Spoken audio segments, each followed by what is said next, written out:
Ele a desprezou na lua de mel, mas não sabia quem ela realmente era.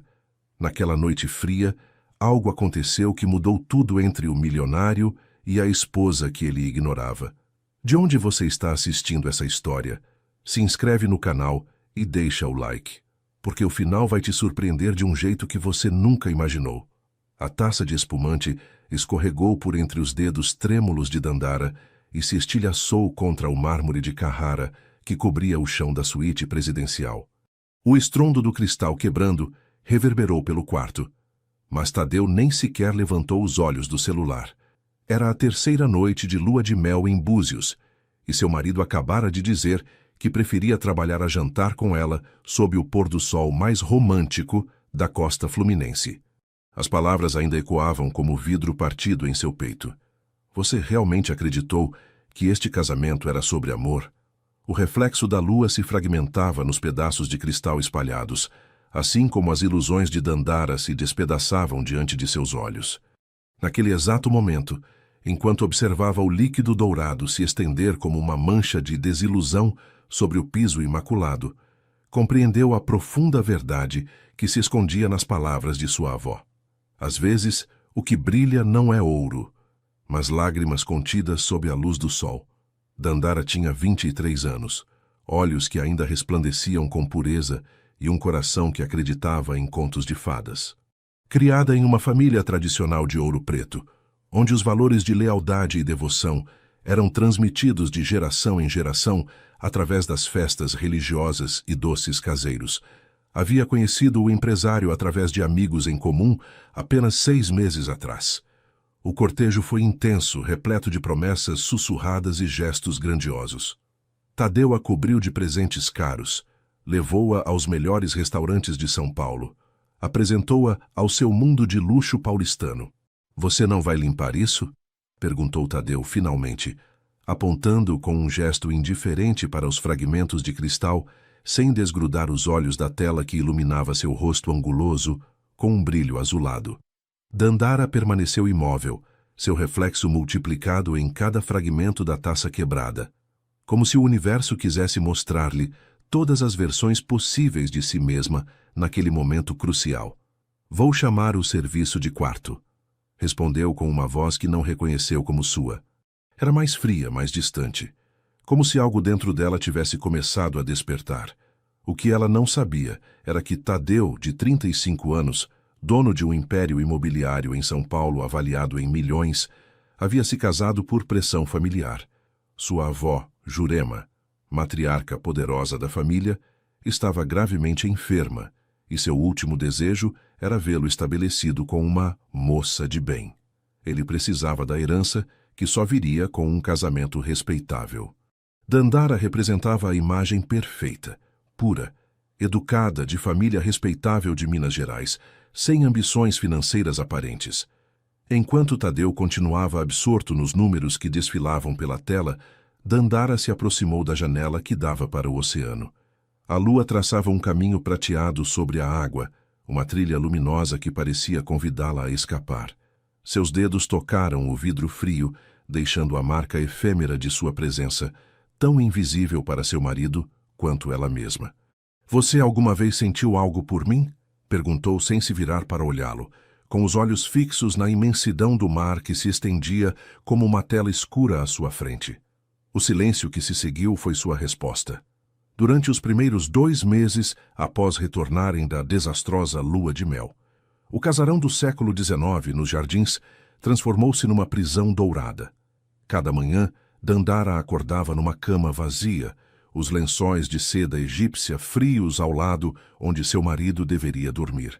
O teto em estilo neoclássico, com seus anjos e querubins pintados à mão, parecia zombar dela com suas expressões de êxtase eterno, tão contrárias à realidade que vivia. Tadeu chegava tarde, quando chegava, com cheiro de perfume caro que não era o dela. Os empregados evitavam seu olhar, envergonhados por testemunhar aquela humilhação diária. A luz que entrava pelos vitrais centenários desenhava padrões coloridos sobre o assoalho de peroba, criando uma miragem de beleza que só tornava mais doloroso o contraste com sua vida interior. "Senhora, deseja que eu sirva o café da manhã no jardim esta manhã?" Perguntou Zuleika, uma mulher de 60 anos que trabalhava para a família há décadas. Seus olhos escuros, emoldurados por rugas de expressão, escondiam uma compaixão que não ousava expressar abertamente. Obrigada, Zuleika. Mas não tenho apetite, respondeu Dandara, observando como a luz matinal transformava a poeira suspensa no ar em diminutas partículas de ouro. Se me permite dizer, a senhora precisa se alimentar. Não comeu nada nos últimos dias. Algo no tom maternal da mulher quebrou momentaneamente a couraça que Dandara começara a construir ao redor de seu coração. Uma lágrima solitária rolou por sua bochecha, brilhante como o orvalho sobre as pétalas das calandivas que adornavam o jardim interno. Por que você se preocupa comigo, Zuleika?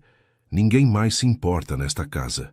A mulher deixou a bandeja sobre a mesinha e se permitiu um gesto impróprio de sua posição. Tomou a mão de Dandara entre as suas, ásperas por anos de trabalho. Porque reconheço a bondade quando a vejo, senhora. E esta casa esteve tempo demais sem ela. A partir desse dia, Zuleika começou a deixar o café da manhã preparado com um cuidado especial, acrescentando pequenas notas de ânimo junto à xícara de café com leite. Mensagens simples escritas em pedaços de papel com caligrafia trêmula. A tempestade não dura para sempre. Ou, as flores mais lindas nascem nos terrenos mais difíceis. Dandara ocupava seus dias tentando criar um lar. Reorganizou a biblioteca com volumes empoeirados de Machado de Assis e Guimarães Rosa. Plantou jasmins brancos no jardim interno negligenciado. Aprendeu a preparar feijoada completa com a ajuda da cozinheira. Mas cada esforço era recebido com indiferença. Suas tentativas de conversa eram interrompidas, seus toques evitados. Começou a perceber que era invisível em sua própria casa. Uma noite, enquanto jantava sozinha na sala de jantar principal, tendo apenas o eco de seus talheres contra a porcelana como companhia, ouviu a porta principal. O relógio do corredor marcava 11 horas. Os passos de Tadeu ecoaram sobre o mármore, acompanhados pelo tilintar de chaves, e o som inconfundível de risos femininos. Ficou paralisada, o garfo suspenso a meio caminho entre o prato e sua boca. Ah, não sabia que estaria aqui, disse Tadeu do umbral, com o braço ao redor da cintura de uma mulher impressionante de cabelos negros e lábios vermelhos. Lavínia, esta é minha esposa. A mulher olhou para ela com uma mistura de surpresa e desdém, como quem contempla um objeto curioso, mas sem valor. Encantada, disse em um tom que sugeria o contrário. Tadeu nunca fala de você. A dor foi tão intensa que Dandara sentiu como se alguém tivesse enfiado uma adaga entre suas costelas. Mas para sua própria surpresa, levantou-se com uma dignidade que não sabia possuir. Vou deixá-los a sós, disse, colocando o guardanapo junto ao prato com delicadeza. Afinal, esta casa parece mais sua do que minha. Enquanto subia as escadas para seu quarto, com o riso de ambos como trilha sonora de sua humilhação, algo mudou dentro dela. Uma semente de resistência começou a germinar no terreno fértil de sua dor. O primeiro sinal de mudança veio quando Jurema solicitou sua presença a sós.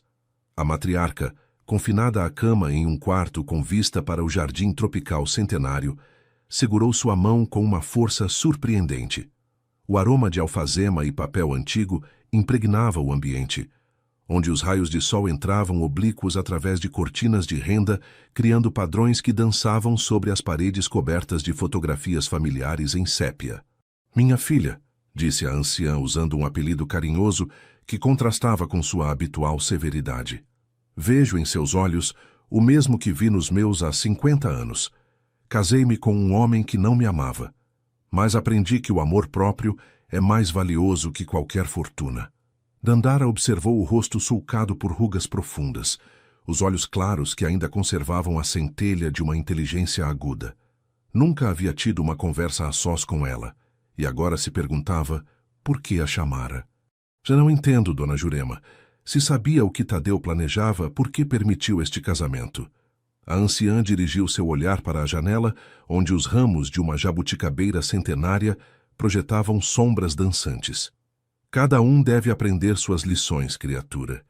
Eu não podia evitar que você se casasse com ele, assim como ninguém pôde evitar que eu me casasse com meu Geraldo. Mas posso garantir que esta história não termine como temo que terminará. Seus dedos deformados pela artrite, mas adornados com anéis de diamantes e esmeraldas que haviam passado por gerações, apertaram os de Dandara.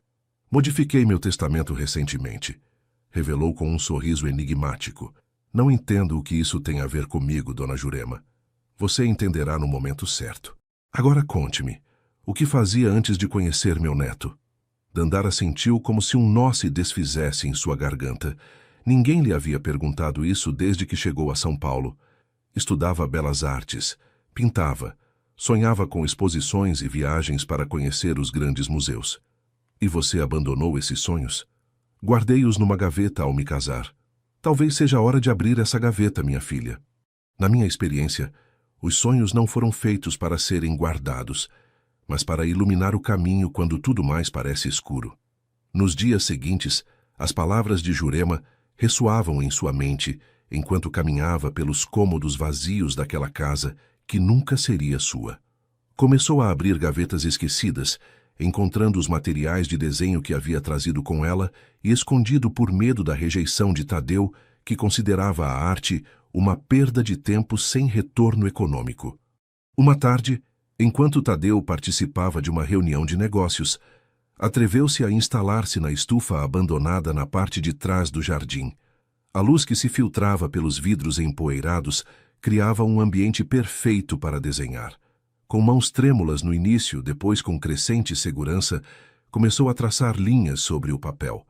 Não eram formas precisas, mas emoções transformadas em cores e sombras.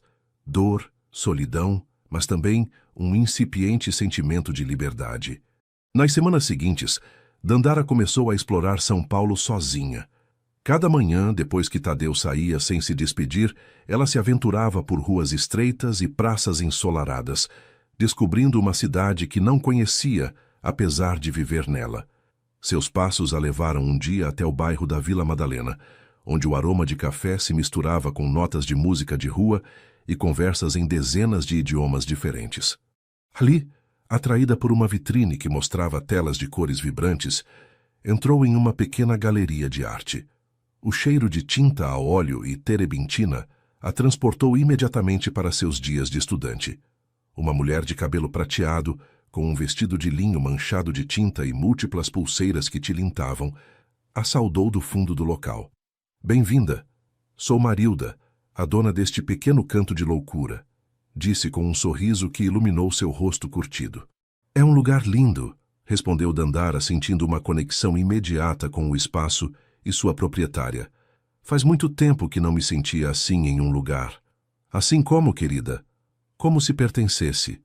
Marilda a observou com olhos que pareciam ver além das aparências, direto para a alma. "Suas mãos", disse, tomando-as entre as suas, "são mãos de artista.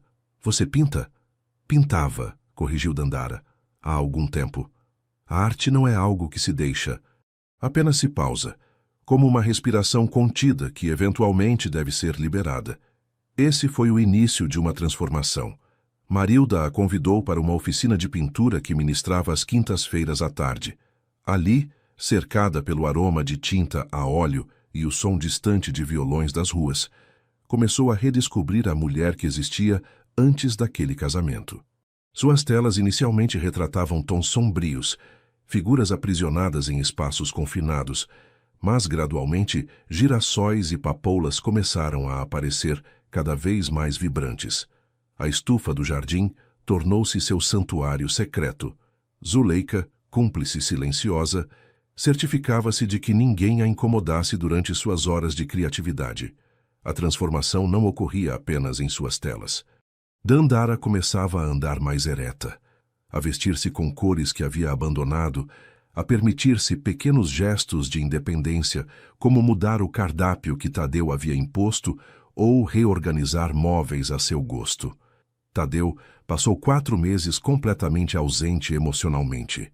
Viajava constantemente para negócios ao Rio de Janeiro e Belo Horizonte, retornando apenas para eventos sociais, onde precisava dela ao seu lado como a esposa perfeita.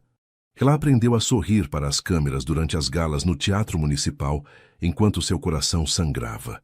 Mas algo estava mudando dentro dela. Cada pincelada em suas telas representava um pedaço de si mesma que estava recuperando. Uma noite, após um evento da alta sociedade paulistana, onde teve que fingir felicidade matrimonial durante horas, retornou para casa e encontrou Zuleika esperando-a com expressão preocupada. Senhora, Dona Jurema piorou. Os médicos estão com ela agora. Dandara subiu apressadamente as escadas até o quarto da matriarca. Encontrou Tadeu e vários familiares reunidos ao redor da cama, onde a anciã respirava com dificuldade. Ao vê-la entrar, Jurema fez-lhe um sinal fraco para que se aproximasse. Minha Dandara, sussurrou com voz entrecortada. Lembre-se do que eu disse. Seu valor não está no que eles acreditam. Foram as últimas palavras coerentes que pronunciou antes de cair em um estado semiconsciente. Os médicos diagnosticaram um derrame cerebral. As probabilidades de recuperação total eram escassas. Tadeu, para surpresa de todos, pareceu genuinamente afetado. Durante dias, permaneceu junto ao leito de sua avó, esquecendo seus negócios e até mesmo Lavínia, cujas ligações ignorava sistematicamente. Dandara viu um lado dele que desconhecia, vulnerável, quase humano. Uma noite, encontrou-o chorando na biblioteca, com uma velha fotografia de sua infância junto a Jurema entre as mãos. Era a única que realmente me amava, murmurou sem olhá-la. Apesar de tudo o que fiz. Por um momento Dandara sentiu compaixão. Sentou-se à sua frente, observando como as lágrimas transformavam seu rosto habitualmente impenetrável. Por que se casou comigo, Tadeu? A verdade. Ele levantou o olhar, surpreso com a pergunta direta, tão diferente da timidez que ela costumava mostrar. Precisava da herança. Vovó mudou seu testamento anos atrás, depois do meu último escândalo. Estabeleceu que só herdaria se me casasse com uma moça de bem e formasse uma família respeitável. Porque você era perfeita para o papel, jovem, inocente, de boa família, sem ambições evidentes. Alguém que vovó aprovaria. A frieza com que descrevia seus cálculos deveria tê-la ferido, mas em vez disso, Dandara sentiu uma estranha libertação. A verdade, por dolorosa que fosse, era preferível à incerteza. E agora? O que somos agora, Tadeu? Ele desviou o olhar para o fogo que crepitava na lareira, projetando sombras dançantes sobre as lombadas de livros antigos. Não sei, Dandara. Sinceramente, não sei. Contra todas as expectativas, Jurema começou a se recuperar lentamente. Sua força de vontade parecia desafiar as previsões médicas. Embora sua mobilidade tenha ficado reduzida e sua fala se tornado difícil, sua mente permanecia tão aguda quanto sempre. Uma tarde no início da primavera, enquanto Dandara lia poemas de Carlos Drummond de Andrade, junto à janela aberta que deixava entrar o aroma dos primeiros jasmins, a matriarca tomou uma decisão que mudaria o curso de todas as suas vidas. Quero que chamem meu advogado, disse com determinação, sua voz mais clara do que estivera em semanas. Chegou o momento. O escritório do advogado na Avenida Paulista cheirava a jacarandá envernizado e documentos antigos.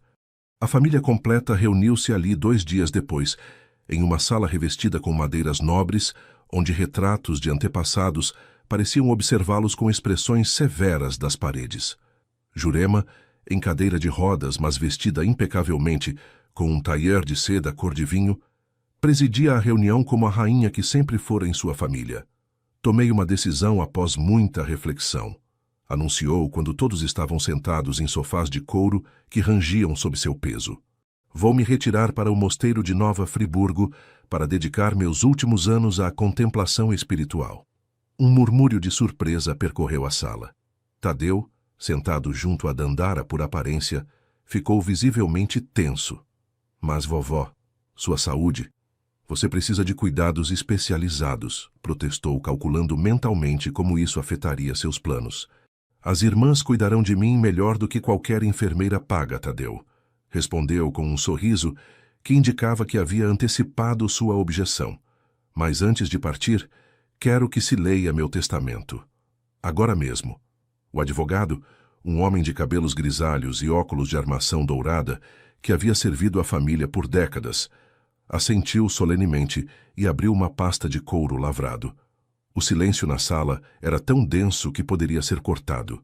Eu, Jurema Mendes de Albuquerque, em pleno uso de minhas faculdades mentais, declaro o seguinte. Começou a ler com voz profissional. O que foi revelado deixou todos em choque. A maior parte da fortuna familiar não ia diretamente para Tadeu, como todos esperavam, mas estava condicionada. Ele receberia tudo apenas se permanecesse casado e tratasse sua esposa com dignidade comprovada durante pelo menos mais 2 anos. Jurema havia nomeado um conselho de 3 pessoas de confiança para avaliar a situação periodicamente.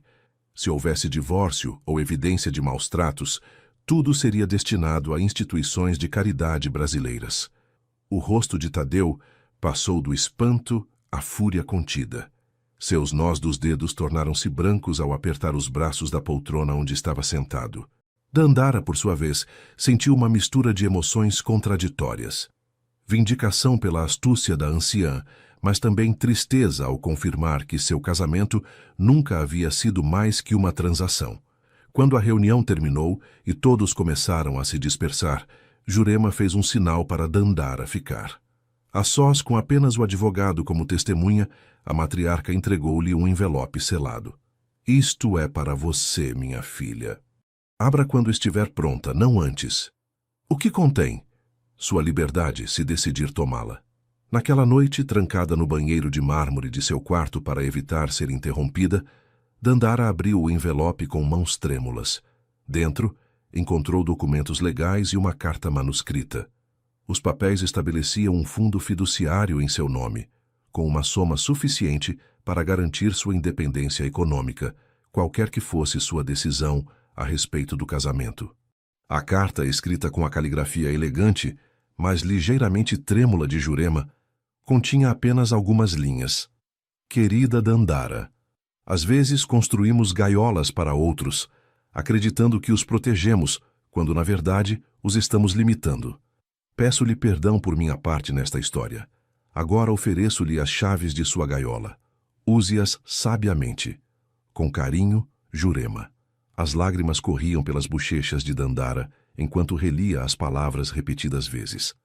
Pela primeira vez desde que se casou, sentia que tinha opções reais, não apenas a resignação a um destino imposto. Naquela noite, dormiu profundamente pela primeira vez em meses. Tadeu entrou em pânico após a leitura do testamento. Subitamente, tentou transformar-se no esposo atencioso que nunca havia sido. Chegava cedo, trazia rosas, cancelava viagens de negócios. Levou-a para jantar no Fazano, onde celebridades e empresários costumavam se reunir. Mas Dandara, que havia passado meses cultivando sua força interior nas telas pintadas e nas conversas com Marilda, enxergava através da farsa. Pela primeira vez, percebeu que tinha poder. Gosta da lagosta? Pedi seu vinho favorito, disse ele durante um jantar elaborado na sala de jantar principal, iluminada por candelabros de prata que projetavam um resplendor dourado sobre a louça de porcelana francesa. Meu vinho favorito é o Merlot, não o Chardonnay, respondeu ela tranquilamente, observando como o sorriso ensaiado dele vacilava momentaneamente. Claro, vou me lembrar da próxima vez. Mas não haveria próxima vez, pelo menos não nos termos que ele imaginava. Dandara havia começado a planejar seu futuro, um futuro que poderia não incluí-lo. Uma manhã, enquanto tomava café da manhã sozinha no terraço, ouvindo o gorjeio dos pássaros que faziam ninho na magnólia centenária do jardim, Zuleika entregou-lhe um envelope que acabara de chegar. Senhora, isto foi trazido por um mensageiro há alguns minutos. Disse que era urgente.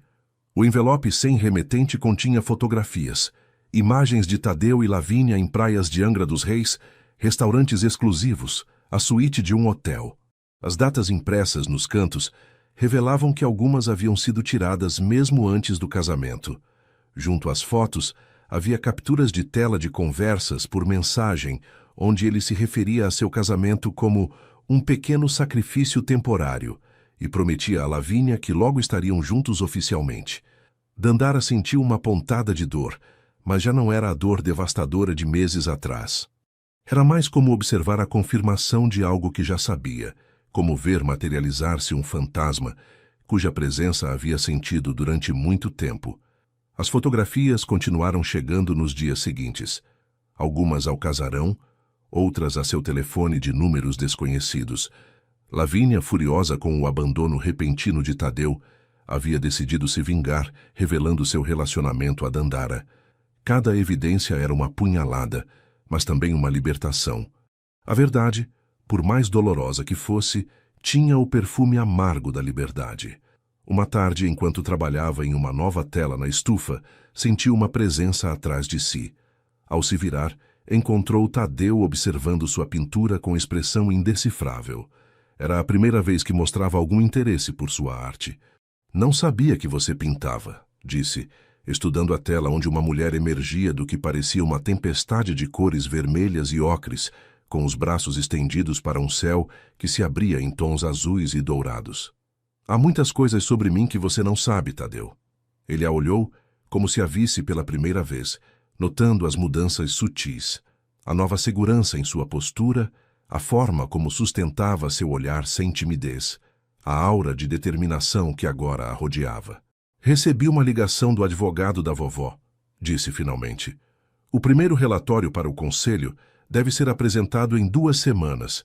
Estarão avaliando nosso casamento. E o que espera que eu faça?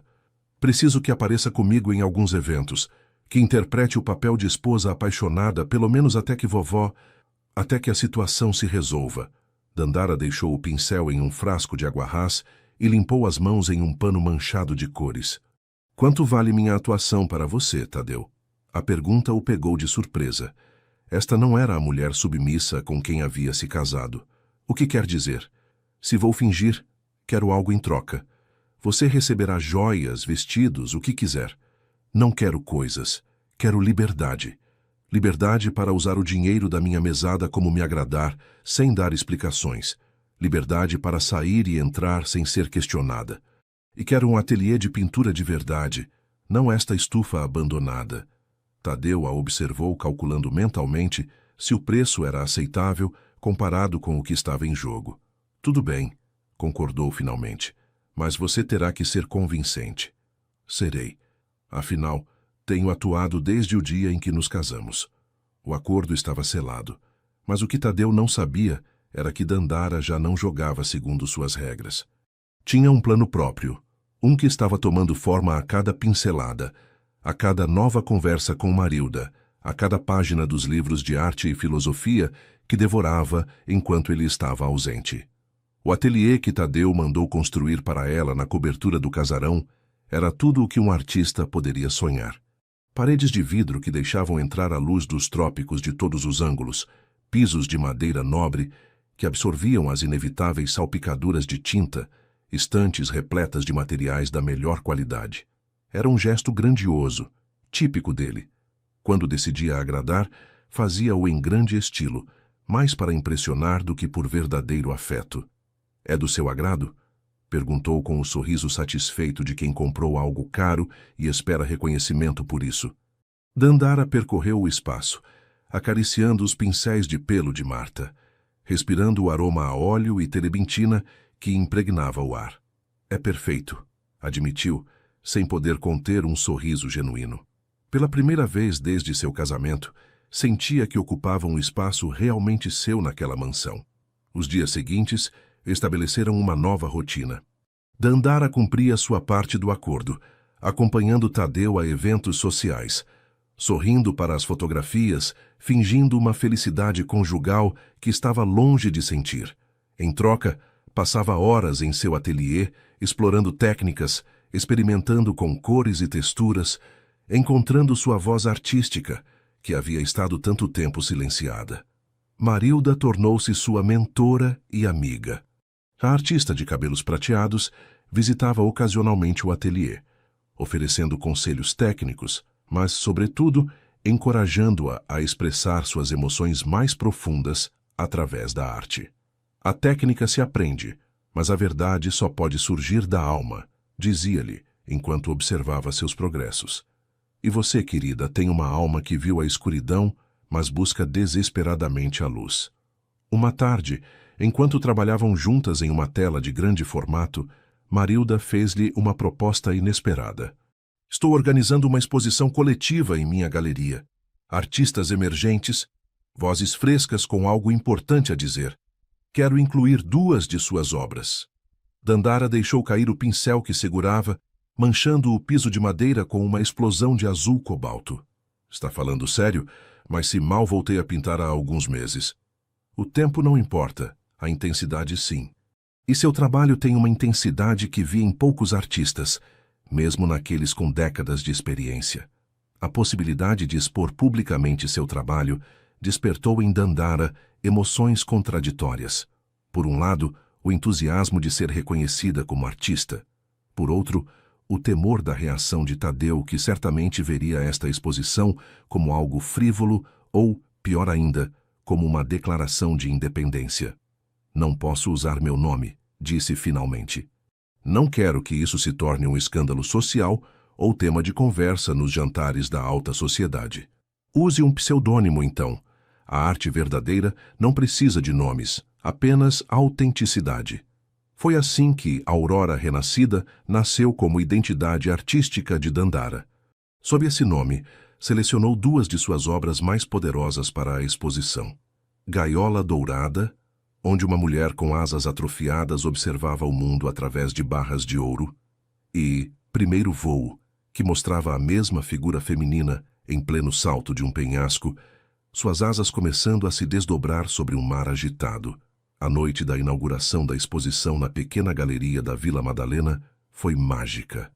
O espaço estava cheio de artistas, críticos, colecionadores e amantes da arte que conversavam animadamente enquanto degustavam taças de espumante e pequenos canapés de cozinha contemporânea. Dandara, vestida com simplicidade mas elegância, com um vestido preto que destacava sua figura delgada e um único toque de cor em um lenço de seda vermelha amarrado ao pescoço, observava de um canto como os presentes paravam diante de seus quadros. Há uma intensidade quase dolorosa no uso da cor, ouviu comentar um homem de barba branca que usava um blazer de tweed. Sente-se o anseio por liberdade em cada pincelada. Pergunto-me quem é esta Aurora Renascida, disse uma mulher a seu acompanhante enquanto estudavam Primeiro Voo. Há algo profundamente autobiográfico nesta peça. Dandara sorriu para si mesma, sentindo uma mistura de orgulho e vulnerabilidade. Suas emoções mais íntimas estavam expostas naquelas telas, mas ninguém sabia que a autora era ela. Era um segredo que lhe outorgava uma estranha forma de poder. Ao final da noite, Marilda aproximou-se dela com expressão radiante. Vendemos ambas as peças, anunciou triunfante. Um colecionador importante as adquiriu. Diz que vê um talento extraordinário e quer conhecer a artista. Você disse que desejo manter meu anonimato? Claro, mas insiste em ao menos ter uma conversa. É Trajano Silveira, um dos colecionadores mais respeitados do Brasil. Ter seu apoio poderia significar muito para sua carreira. Não tenho certeza se tenho uma carreira, Marilda. Isto é, apenas uma forma de sobreviver. A artista mais velha tomou sua mão com afeto. A arte sempre começa como uma forma de sobreviver, querida. Para os verdadeiros artistas, criar não é um luxo, é uma necessidade, tão essencial quanto respirar. Naquela noite, ao retornar ao casarão, Dandara sentia-se transformada. Havia uma nova energia em seu interior, uma certeza de que, acontecesse o que acontecesse com seu casamento, havia encontrado algo próprio, algo que ninguém poderia tirar dela. Ao entrar em seu quarto, encontrou Tadeu esperando-a, sentado em uma poltrona junto à janela, com expressão sombria. Onde esteve? Perguntou com voz controlada que mal ocultava sua irritação. Com uma amiga, respondeu ela, sem sentir necessidade de mentir, mas também sem revelar toda a verdade. Que amiga? Não me lembro de ter apresentado ninguém a você em São Paulo. Porque a conheci por conta própria, Tadeu. Nem todas as minhas relações vêm através de você. Ele a estudou com olhos semicerrados, notando o brilho em seu olhar, a nova confiança em sua postura. A metamorfose que havia começado nela resultava evidente para qualquer um que soubesse observar. Você está diferente, disse finalmente. Não é a mesma mulher com quem me casei. Dandara tirou os brincos e os deixou sobre a penteadeira com um gesto deliberadamente lento, observando seu próprio reflexo no espelho veneziano que dominava a parede. Não, não sou, confirmou com uma calma que surpreendeu a ambos. E acho que isso assusta você. Era a primeira vez que ousava desafiá-lo tão diretamente. O silêncio que se seguiu confirmou que havia tocado uma verdade incômoda. Tadeu levantou-se da poltrona e dirigiu-se para a porta, detendo-se um momento antes de sair. O conselho da vovó fará sua primeira visita oficial amanhã. Espero que você se lembre de nosso acordo. Lembro-me perfeitamente, respondeu ela sem se voltar para olhá-lo. Interpretarei meu papel como sempre. Quando a porta se fechou atrás dele, Dandara permitiu-se um sorriso. A metamorfose estava quase completa. O casulo se quebrava um pouco mais a cada dia. E logo, muito logo, ela emergiria completamente transformada. Foi durante um jantar beneficente no MASP que tudo começou a desmoronar de forma inesperada. O átrio do museu estava iluminado com tochas e velas, criando um ambiente etéreo entre as paredes de concreto e vidro. A elite paulistana circulava entre as mesas vestidas de branco, com o tilintar de taças de cristal e conversas em português, inglês e francês, misturando-se com as notas suaves de um quarteto de cordas. Dandara e Tadeu representavam à perfeição o papel de casal feliz. Ele, elegante com um smoking feito sob medida, ela resplandecente em um vestido de seda cor de esmeralda que realçava o âmbar de seus olhos. Suas recentes aparições públicas haviam silenciado os rumores sobre problemas matrimoniais que começavam a circular nos círculos sociais, e o Conselho de Jurema parecia satisfeito com seus relatórios preliminares. Entre garfada e garfada de um elaborado jantar de 5 tempos, Dandara sentia os olhares de admiração de alguns convidados. Havia se tornado uma figura enigmática na alta sociedade paulista. A jovem mineira que havia conquistado o herdeiro do Império Albuquerque, sempre elegante, mas com um ar de mistério que intrigava a todos. "Preciso falar com você em particular", sussurrou Gervásio, o sócio mais antigo de Tadeu, inclinando-se em sua direção, enquanto seu marido estava distraído em uma conversa com o prefeito. "É importante." Gervásio, um homem de cabelos grisalhos e olhos astutos, que havia sido mentor de Tadeu desde seus primeiros passos nos negócios, nunca antes havia demonstrado interesse em falar com ela. Intrigada, Dandara assentiu discretamente. Minutos depois, com a desculpa de retocar a maquiagem, dirigiu-se ao terraço do museu. O ar noturno estava perfumado com jasmim e dama da noite, e dali podia-se ver as luzes da Avenida Paulista estendendo-se como um tapete dourado sob o céu estrelado. Gervásio a esperava junto a uma fonte moderna de concreto, fumando um cigarro com expressão preocupada. "Você sabe que ele tem alguém, não é?" perguntou sem rodeios, expelindo a fumaça pelo nariz. A revelação não a surpreendeu tanto quanto deveria. Ela já suspeitava. As fotografias anônimas haviam confirmado suas suspeitas há algum tempo. "Sei", respondeu simplesmente. "O que talvez você não saiba é que essa pessoa está prestes a lhe causar sérios problemas." Dandara sentiu um calafrio que nada tinha a ver com a brisa noturna. "O que quer dizer?" "Lavínia, sua amante, está grávida e está pressionando Tadeu para que se divorcie de você imediatamente." A notícia atingiu Dandara como um golpe físico. Agarrou-se à borda de concreto da fonte para manter o equilíbrio, sentindo como o mundo girava ao seu redor. "Por que está me contando isso? Pensei que fosse amigo dele."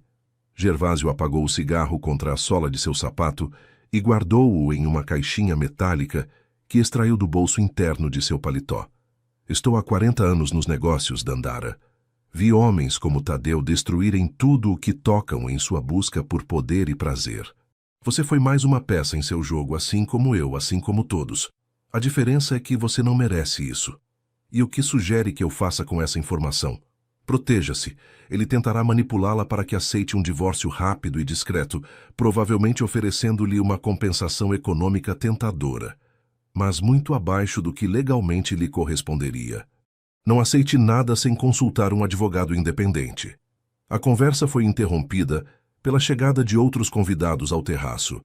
Dandara retornou à mesa com um sorriso perfeitamente ensaiado, embora por dentro Sentisse que algo havia se quebrado definitivamente. Observou Tadeu conversando animadamente, gesticulando com sua taça de vinho na mão, encantando a todos ao seu redor com seu carisma estudado, e pela primeira vez o viu completamente. Não como o homem que havia acreditado amar, nem como o vilão que a tinha enganado, mas como alguém profundamente perdido, incapaz de valorizar o verdadeiramente importante. No dia seguinte, mediante investigações discretas e a ajuda inesperada de Zuleika, que parecia ter olhos e ouvidos em toda parte, Dandara confirmou o que Gervásio lhe havia dito. Lavínia, uma executiva ambiciosa de uma empresa concorrente, mantinha um relacionamento com Tadeu há mais de 1 ano, mesmo antes de ele conhecer Dandara. Estava grávida de 4 meses e havia começado a fazer exigências, ameaçando expor o assunto se ele não se separasse logo. Tadeu estava preso entre a herança que dependia de um casamento estável e a amante, que se tornava cada vez mais impaciente. Seu comportamento errático dos últimos dias começava a fazer sentido. As atenções exageradas, seguidas de ausências inexplicáveis, as ligações às escondidas, a tensão constante. Naquela noite, enquanto jantavam sozinhos na sala de jantar principal, sob o olhar severo dos antepassados de Tadeu, cujos retratos adornavam as paredes, Dandara decidiu confrontá-lo. "Sei sobre Lavínia", disse sem rodeios, deixando o garfo junto a seu prato quase intocado. "E sei sobre o bebê." A cor abandonou o rosto de Tadeu. Sua mão crispou-se ao redor da taça de vinho, tão fortemente que, por um momento, Dandara temeu que o cristal se quebrasse. "Quem lhe contou?" perguntou com voz controlada, embora a veia pulsante em sua têmpora traísse sua agitação interna. "Isso não importa. O que importa é o que você pretende fazer a respeito." Ele respirou fundo, tentando recuperar o controle da situação. "É complicado, Dandara. Se nos divorciarmos agora, perderei tudo. Vovó foi muito clara em seu testamento. E o que propõe? Que continuemos com esta farsa enquanto você cria um filho em segredo com outra mulher? Só preciso de tempo. Mais 1 ano, talvez menos, se a saúde da vovó piorar." A frieza com que falava da morte de sua própria avó como uma solução conveniente horrorizou Dandara. Este homem, com quem compartilhava teto e sobrenome, era um completo desconhecido para ela. "E eu nessa história toda, Tadeu? Você pensou no que eu quero? Vou compensá-la generosamente, é claro. Quando receber a herança, você poderá ter a soma que considerar justa pela sua colaboração." Dandara sentiu uma onda de náusea. Toda sua vida reduzida a uma transação econômica, a um contrato de atuação com data de validade. E se eu me recusar? Se decidir expor toda esta situação ao conselho de sua avó? Os olhos de Tadeu endureceram, revelando uma frieza que ela só havia vislumbrado em raras ocasiões. "Não é conveniente fazer de mim seu inimigo, Dandara. Tenho recursos e contatos que podem tornar sua vida muito difícil." Era uma ameaça mal disfarçada, e ambos sabiam. Pela primeira vez, Dandara sentiu medo real do que este homem poderia ser capaz. "Preciso de tempo para pensar", disse finalmente, levantando-se da mesa com toda a dignidade que pôde reunir. Naquela noite, trancada em seu quarto com chave, chorou até ficar exausta. Não pela traição que já havia assimilado, mas pela sensação de ter chegado ao fundo do poço. Todos os seus esforços para se reconstruir, para encontrar um propósito, pareciam agora tão frágeis diante da realidade implacável de sua situação. Mas na escuridão daquela noite, enquanto observava as luzes de São Paulo através da janela, uma certeza começou a formar-se em seu interior. Esta queda não seria seu fim, mas o impulso necessário para se elevar definitivamente. Os dias seguintes transcorreram em uma espécie de limbo. Dandara e Tadeu mal se dirigiam à palavra, exceto quando era absolutamente necessário para manter as aparências diante dos empregados ou visitantes. Cada um ocupava espaços diferentes da casa, como planetas seguindo órbitas que nunca se cruzavam. Ela passava a maior parte do tempo em seu ateliê, onde canalizava o turbilhão de emoções em telas cada vez mais intensas e complexas. A pintura havia se tornado não apenas seu refúgio, mas sua forma de processar tudo o que estava vivendo. Escuros redemoinhos de cor, figuras presas entre sombras, mas também lampejos de luz emergindo da escuridão, símbolos de esperança em meio ao caos. Uma tarde, enquanto aplicava furiosamente manchas de vermelho sobre um fundo preto, ouviu a porta do ateliê se abrir. Era Zuleika, com expressão preocupada. Senhora, há alguém que insiste em vê-la. Uma mulher. Diz que é urgente. Ela disse seu nome. Lavínia Moraes. Diz que vocês não se conhecem formalmente, mas que precisa falar com a senhora em particular. O pincel escorregou dos dedos de Dandara, criando uma linha escarlate involuntária através da tela, como uma ferida aberta. Ele está em casa. O senhor saiu há 1 hora. Disse que voltaria tarde. Dandara respirou fundo, tentando acalmar a repentina batida em seu peito. Faça-a entrar na estufa, por favor. E Zuleika, obrigada por sua discrição. A mulher que esperava sentada junto à fonte central da estufa era impressionante. Alta, com cabelo negro brilhante recolhido em um coque austero, vestida com um conjunto de alfaiataria cor marfim que destacava sua figura esbelta. Ao ver Dandara entrar, levantou-se com movimentos graciosos, revelando um ventre ligeiramente arredondado sob o tecido elegante. Obrigada por me receber, disse com voz controlada. Sei que isto é desconfortável para ambas. Dandara a observou com uma mistura de curiosidade e apreensão. Havia imaginado 1000 vezes a amante de Tadeu, criando em sua mente a imagem de uma vilã calculista ou uma sedutora impiedosa. A realidade era mais complexa. Lavínia parecia uma mulher segura, profissional, com uma dignidade que não se encaixava na imagem de uma simples outra mulher. Por que veio? Perguntou diretamente sem oferecer-lhe assento nem bebida, mantendo a distância emocional e física de que precisava para enfrentar esta situação. Porque acredito que você merece saber a verdade completa, não apenas fragmentos. Que verdade? Que você espera um filho do meu marido? Já sei disso. Que você não é a única vítima nesta equação, respondeu Lavínia, passando uma mão protetoramente sobre seu ventre. Tadeu me prometeu que se divorciaria há meses. Garantiu-me que seu casamento era apenas uma formalidade temporária para agradar a avó. Cada vez que eu perguntava quando lhe contaria, ele tinha uma nova desculpa. Por que eu deveria acreditar em você? Porque tenho provas de tudo, disse, tirando um envelope de sua bolsa de grife, incluindo as mensagens onde me prometia que formaríamos uma família juntos, enquanto planejava seu casamento com você. Dandara pegou o envelope com mãos ligeiramente trêmulas. Dentro havia cópias impressas de conversas, datadas de muito antes de ela conhecer Tadeu, onde ele descrevia seu plano de encontrar uma esposa temporária para assegurar a herança, prometendo a Lavínia que ela seria a verdadeira senhora Albuquerque, quando tudo estivesse resolvido. Fui eu quem lhe enviou as primeiras fotos, confessou Lavínia. Estava furiosa quando descobri que depois de se casar com você, continuava adiando nossos planos. Queria machucá-lo, expô-lo, mas depois percebi que você era tão vítima quanto eu.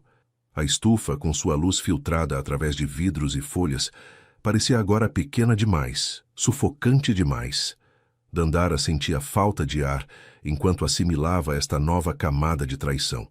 O que espera que eu faça com esta informação? O que considerar melhor para você? Respondeu Lavínia. Eu já tomei minha decisão. Vou para o Rio na próxima semana. Criarei meu filho sozinha. Não quero nada de um homem capaz de manipular assim 2 mulheres. A determinação em sua voz soava familiar para Dandara. Era o mesmo tipo de resolução que ela mesma estava descobrindo dentro de si. Ele sabe que você vai embora. Vou lhe dizer esta noite. Vim vê-la primeiro porque acredito que merecia conhecer toda a história. O que fizer com ela é decisão sua. Depois que Lavínia partiu, Dandara permaneceu na estufa por horas, rodeada por plantas exóticas e o som da água caindo na fonte, refletindo sobre tudo o que havia aprendido. A mentira era mais profunda e elaborada do que havia imaginado. Não havia sido apenas um casamento de conveniência. Havia sido parte de uma estratégia calculada que envolvia múltiplas pessoas como peões em um tabuleiro de xadrez. Ao anoitecer, subiu a seu ateliê e começou uma nova tela. Desta vez não era caos e dor o que surgia de seus pincéis, mas uma clareza inesperada. Pintou uma mulher de pé, à beira de um abismo, Mas em vez de temor, sua figura irradiava determinação. O abismo não era uma ameaça, mas um espaço de possibilidades infinitas. Naquela noite, enquanto a pintura secava e a lua iluminava São Paulo com sua luz prateada, Dandara tomou uma decisão. Não seria mais um peão no jogo de outra pessoa. Era hora de estabelecer suas próprias regras. Na manhã seguinte, uma chuva suave caía sobre São Paulo, transformando as ruas em espelhos que refletiam as luzes da cidade. Dandara acordou com uma clareza mental que não havia sentido em meses. Como se a tempestade interior finalmente tivesse passado, deixando atrás de si um céu limpo e um propósito definido. Durante o café da manhã, recebeu uma ligação de Marilda. "Tenho notícias extraordinárias", disse a galerista com entusiasmo mal contido. "Trajano Silveira, o colecionador que comprou seus quadros, quer conhecê-la. Está organizando uma exposição importante de artistas emergentes em sua fundação e quer incluir seu trabalho." "Quando?", perguntou Dandara, sentindo uma mistura de emoção e nervosismo. "Esta tarde, se possível. Ele não costuma dar muito tempo para estas coisas. É um homem muito ocupado. Estarei lá."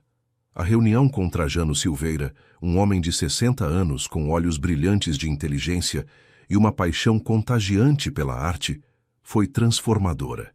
Em seu escritório com vista para o Parque Ibirapuera, rodeado de obras-primas de Tarsila, Portinari e jovens talentos brasileiros, ofereceu-lhe não apenas expor seu trabalho, mas também um cargo como curadora assistente em sua fundação. Sua perspectiva é fresca, sua técnica promissora, mas, sobretudo, há uma autenticidade em seu trabalho que é impossível de ensinar, disse-lhe enquanto contemplavam juntos um de seus quadros, agora pendurado entre peças de valor incalculável. "Este mundo precisa de vozes como a sua." O cargo incluía um salário que garantiria sua independência econômica. Era a oportunidade de construir uma vida própria, longe da gaiola dourada em que seu casamento havia se transformado. Ao retornar ao casarão, já à noite, encontrou Tadeu esperando-a no hall, pálido e com expressão transtornada. "Onde esteve?", perguntou com voz tensa. "Te liguei dezenas de vezes." Dandara deixou sua bolsa sobre um console de mármore com deliberada lentidão. Tinha assuntos a resolver. Que assuntos poderiam ser tão importantes que você desaparece o dia todo sem avisar? "Meu futuro, Tadeu. Estive planejando meu futuro." "Do que você está falando?" "Consegui um trabalho. Como curadora na Fundação Silveira." A notícia pareceu desconcertá-lo completamente. Em seu mundo, as esposas de homens como ele não trabalhavam. Eram acessórios decorativos, peças de um estilo de vida que projetava sucesso e estabilidade. "Isso é ridículo. Você não precisa trabalhar. Tem tudo o que poderia desejar aqui. Exceto respeito, exceto honestidade, exceto amor." Tadeu passou uma mão pelo cabelo, em um gesto que revelava sua agitação interna. "Isto é por causa de Lavínia? Ela veio te ver, não é?" Devia imaginar que tentaria algo assim. "Isso não é por causa dela, é por mim, pelo que quero para minha vida." "E quanto ao nosso acordo? Ao conselho de minha avó?" Dandara olhou-o diretamente com uma segurança que o fez recuar instintivamente um passo. "Me apresentarei perante o conselho amanhã e direi exatamente o que tem sido este casamento desde o início. Uma transação. Um contrato comercial disfarçado de união sagrada." O rosto de Tadeu transformou-se, passando da incredulidade à fúria em segundos. "Você não ousaria.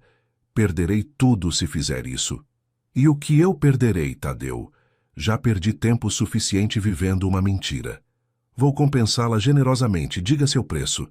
A oferta, tão previsível e ao mesmo tempo tão insultante, provocou em Dandara um riso amargo. "Você ainda não entende? Nem tudo tem um preço. Minha dignidade não está à venda." Ele a segurou pelos braços com tanta força que certamente deixaria marcas.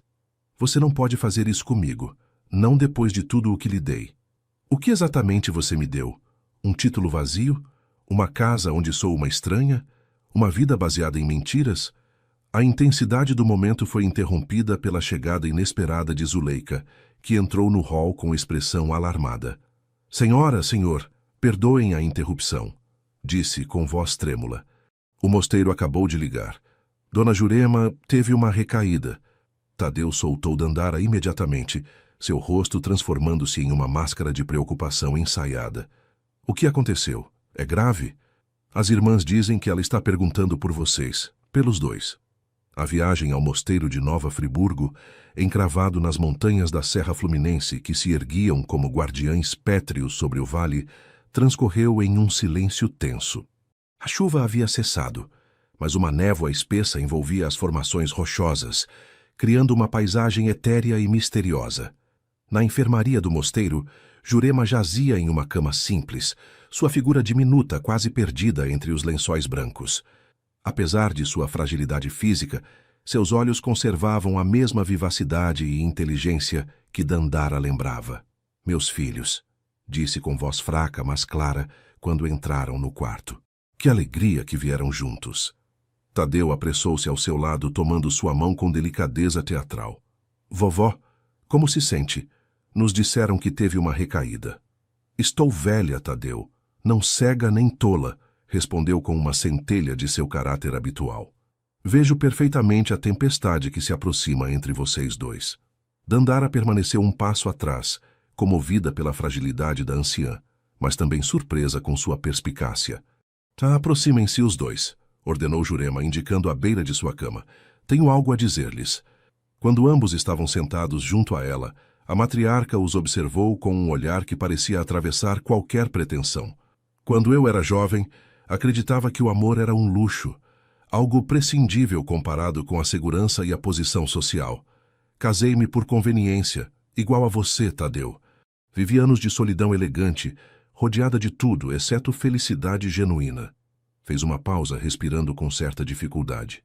Acreditava estar fazendo o correto ao pressioná-lo para que se casasse, pensando que a responsabilidade o faria amadurecer. Enganei-me, e no processo quase destruí a vida desta jovem. Seus olhos fixaram-se em Dandara com uma mistura de tristeza e admiração. "Mas você, minha filha, encontrou seu caminho apesar de tudo.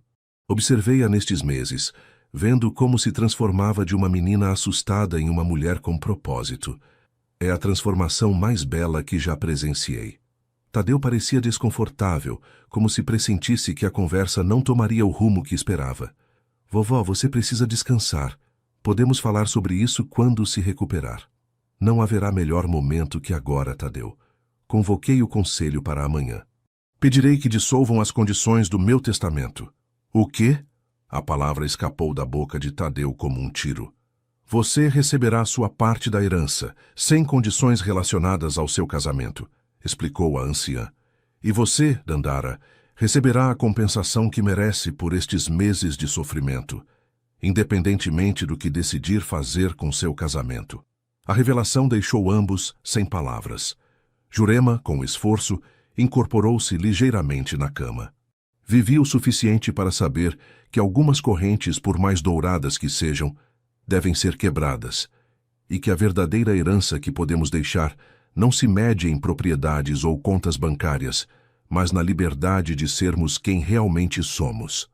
Naquela noite de volta a São Paulo, a névoa havia se dissipado, revelando um céu estrelado de uma clareza extraordinária. No banco traseiro do carro, Dandara contemplava as luzes da cidade que se estendia abaixo deles, enquanto desciam pelas curvas da serra. Sentia uma estranha paz interior, como se o último obstáculo para sua libertação tivesse se dissolvido por si só. Tadeu, a seu lado, mas separado por um abismo invisível mais profundo que qualquer distância física, mantinha o olhar fixo na estrada à frente deles. "Suponho que isso mude as coisas", disse finalmente, quebrando o silêncio que se instalara entre ambos. "Tudo e nada", respondeu Dandara. "A verdade continua sendo a mesma. Só mudaram as consequências." Naquela noite, enquanto São Paulo dormia sob um manto de estrelas, Dandara começou a empacotar seus pertences. Não todos, apenas o essencial: seus materiais de pintura, alguns livros que havia chegado a amar, as roupas que havia escolhido ela mesma e não as que Tadeu havia comprado para criar a imagem da esposa perfeita. O abismo interior que havia sentido durante tanto tempo começava a se fechar. Em seu lugar crescia uma certeza. Estava pronta para o próximo capítulo de sua vida, um que escreveria com suas próprias palavras. O pequeno apartamento no bairro de Pinheiros era um contraste absoluto com o casarão dos Jardins. Tetos altos, mas não excessivos, pisos de ladrilho hidráulico com padrões geométricos em tons azuis e ocres, janelas que davam para uma praça movimentada onde músicos de rua ofereciam concertos improvisados a cada entardecer. Era modesto, mas cheio de personalidade, como uma tela em branco esperando ser trabalhada. Dandara assinou o contrato de aluguel uma semana depois da visita a Jurema. O conselho, tal como havia prometido a matriarca, dissolveu as condições do testamento. Tadeu receberia sua herança independentemente do estado de seu casamento. E ela, graças à inesperada generosidade de Jurema, recebeu uma soma que, junto com seu novo trabalho na fundação, garantia-lhe uma confortável independência. No dia em que se mudou, Marilda e 3 artistas da oficina de pintura ajudaram-na a transportar seus poucos pertences. Entre risadas e brindes improvisados com garrafas de espumante barato, transformaram aquele espaço em um lar. Penduraram suas pinturas nas paredes recém-pintadas de branco, distribuíram plantas em vasos de terracota pelos parapeitos, instalaram uma mesa de trabalho junto à janela principal que recebia a melhor luz. A isso chamo um novo começo, disse Marilda, erguendo sua taça de plástico em um brinde quando terminaram. Por Aurora renascida, que agora pode ser simplesmente Dandara. Por Dandara, entoaram os demais, seus rostos iluminados pelo sol poente que entrava obliquamente pelas janelas. Naquela noite, sozinha pela primeira vez em seu novo espaço, Dandara experimentou uma sensação estranha. O silêncio não era opressivo como no casarão, mas reconfortante como um abraço. Os ruídos da praça chegavam amortecidos, risadas, fragmentos de conversas, as notas ocasionais de um violão. Sentia-se parte de algo vivo, de uma comunidade, embora ainda não conhecesse seus vizinhos. Os dias adquiriram um ritmo próprio, ditado unicamente por suas decisões. Acordava com o primeiro raio de sol, preparava café em uma cafeteira italiana que borbulhava alegremente. Tomava café da manhã na pequena varanda observando como a praça ganhava vida. Depois trabalhava em suas pinturas até meio da manhã, quando caminhava até a fundação para cumprir com suas responsabilidades como curadora assistente. O trabalho com Trajano Silveira resultou estimulante e educativo. O colecionador, com seu vasto conhecimento e contatos no mundo da arte, tornou-se um mentor que a introduziu em círculos onde seu talento podia ser apreciado e nutrido. Por sua vez, ele valorizava sua perspectiva fresca e sua sensibilidade inata para detectar obras com alma, não apenas com técnica impecável. A arte verdadeira deve mexer com algo dentro do espectador, dizia-lhe enquanto percorriam galerias e ateliês de artistas emergentes. Deve fazer com que você pare, que respire diferente por um momento. É isso que vejo em seu trabalho e o que busco em outros. Um mês após sua mudança, recebeu uma visita inesperada. Zuleika, a governanta do casarão, apareceu em sua porta em uma tarde de domingo, com um pacote cuidadosamente embrulhado entre as mãos. Senhora, perdoe a intrusão, disse com seu habitual tom respeitoso, mas precisava vê-la. Dandara convidou-a a entrar, comovida pelo gesto. A mulher observou o apartamento com aprovação, notando os detalhes pessoais que já impregnavam o espaço. Os livros organizados por cores em prateleiras improvisadas, os pincéis secando junto à janela, o aroma de tinta e flores frescas. É um belo lugar, comentou. Tem alma como a senhora. Obrigada, Zuleika. Quer um chá? Um café? Não, obrigada. Não ficarei muito tempo. Só queria lhe trazer isto. Estendeu o pacote embrulhado em papel craft e amarrado com um cordão simples. Ao abri-lo, Dandara encontrou uma caixa de madeira entalhada que reconheceu imediatamente. Havia pertencido a Jurema, sempre presente em sua mesinha de cabeceira. A senhora me pediu que lhe entregasse quando estivesse estabelecida em seu novo lar, explicou Zuleika. Disse que saberia quando era o momento adequado.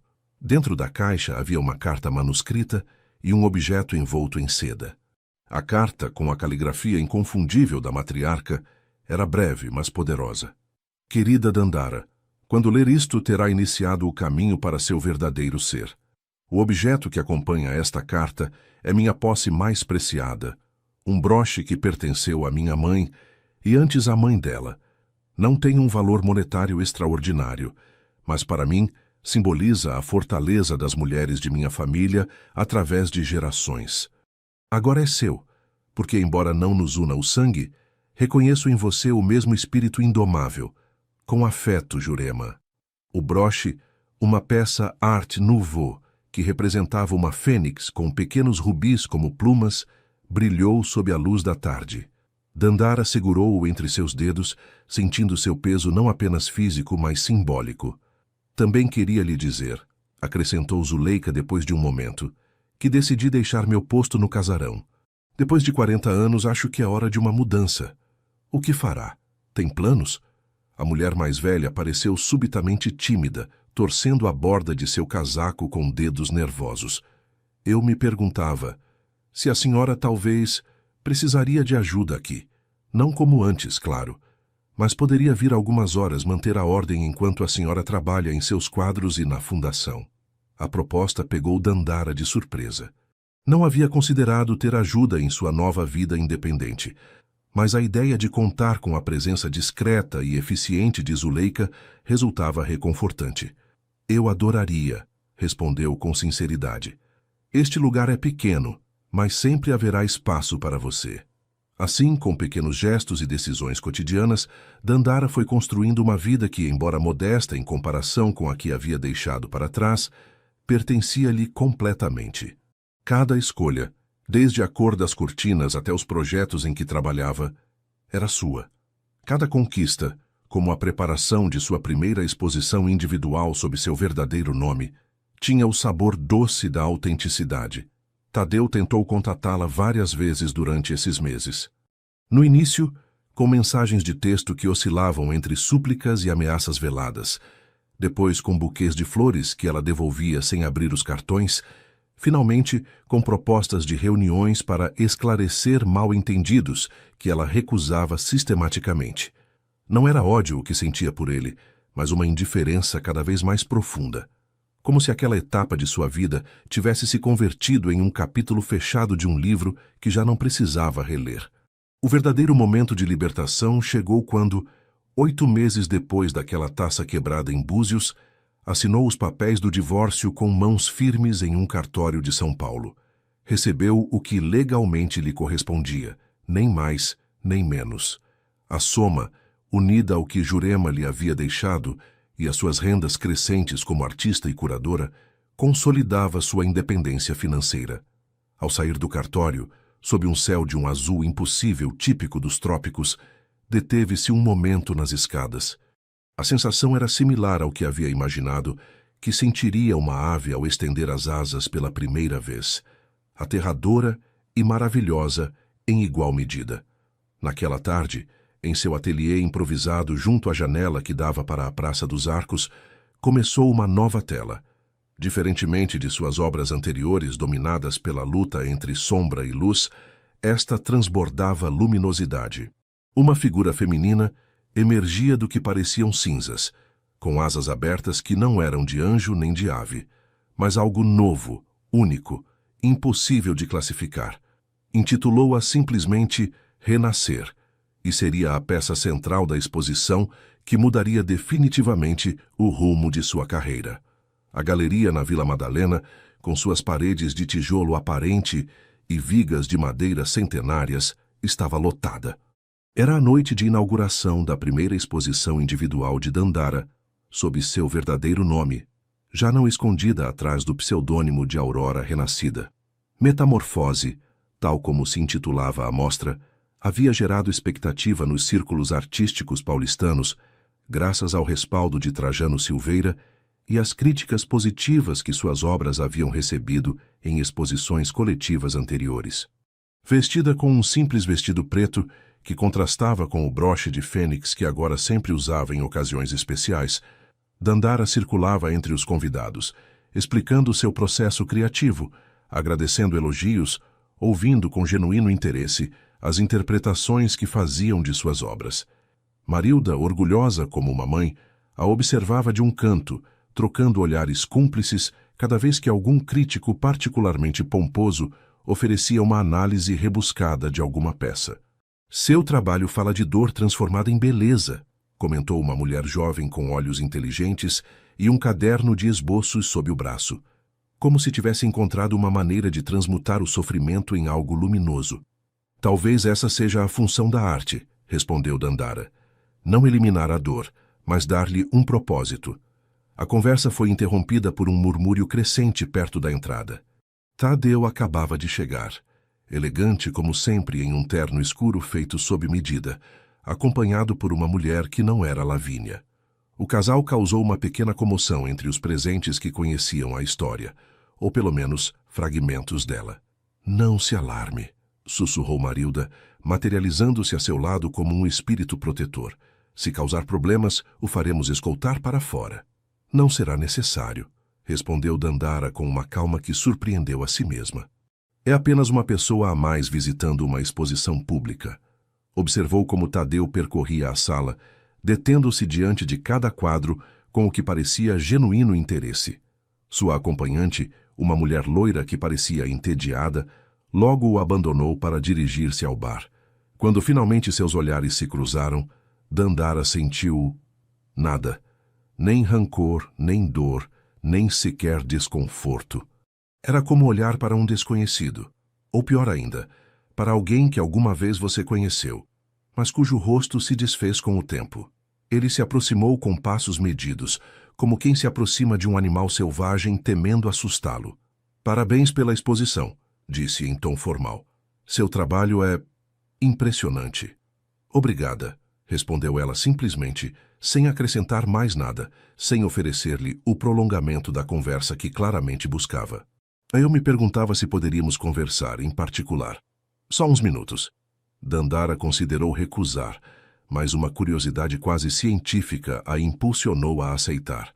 O que ele poderia querer dizer-lhe agora, depois de todo esse tempo? 5 minutos, concedeu. No terraço. O terraço da galeria era um pequeno oásis urbano, com plantas em vasos de cobre e luzes de cordão que criavam um ambiente íntimo. A noite estava cálida, com aquele aroma característico do verão tropical, uma mistura de flor de laranjeira, jasmim e a promessa de aventuras noturnas.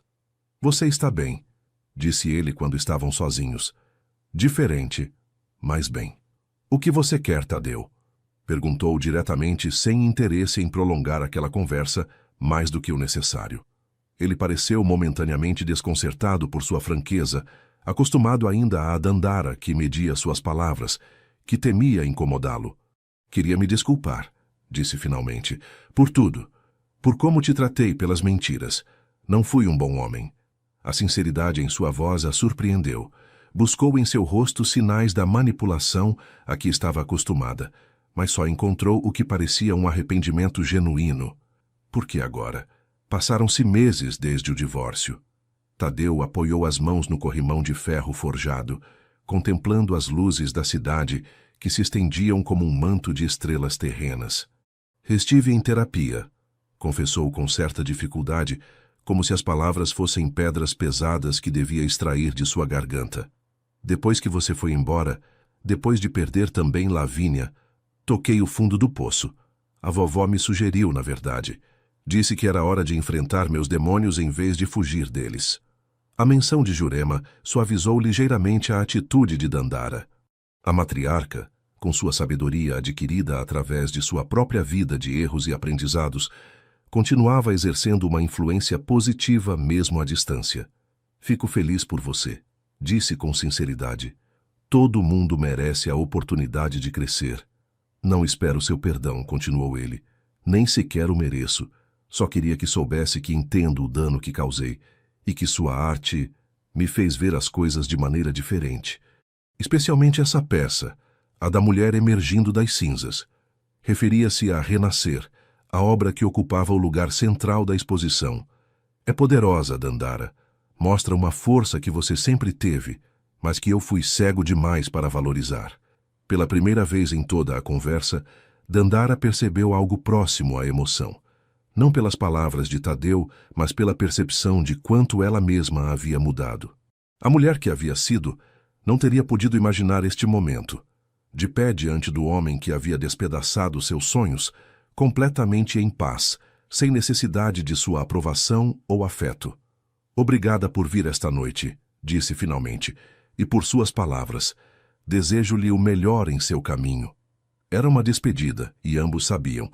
Não haveria mais conversas nem tentativas de reconciliação ou amizade. Alguns capítulos simplesmente devem ser fechados para que outros possam começar.